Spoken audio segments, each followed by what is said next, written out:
Ahí va.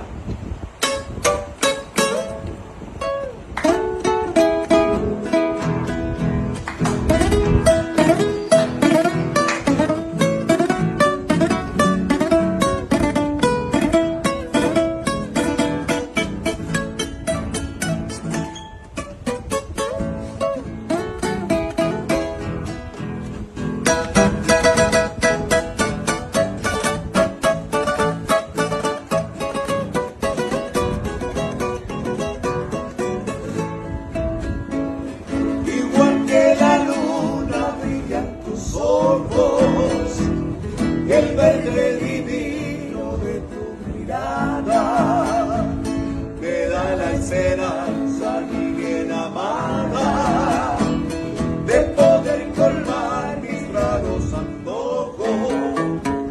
Quisiera brindarte un jardín de rosas para que las riegues con tu ternura y siempre conserves esa frescura que ser entre todas la más hermosa.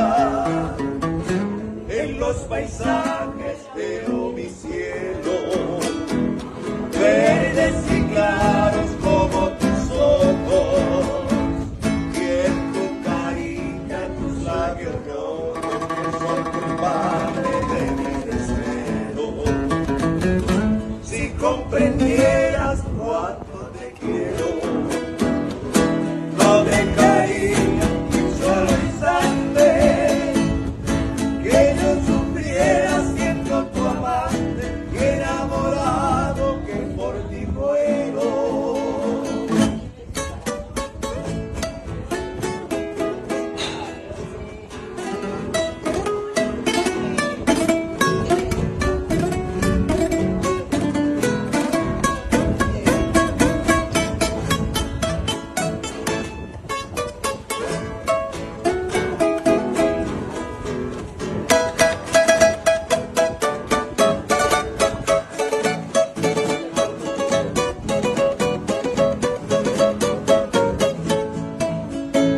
Quisiera brindarte un jardín de rosas para que las riegues con tu ternura y siempre conserves esa frescura y ser entre todas la más hermosa.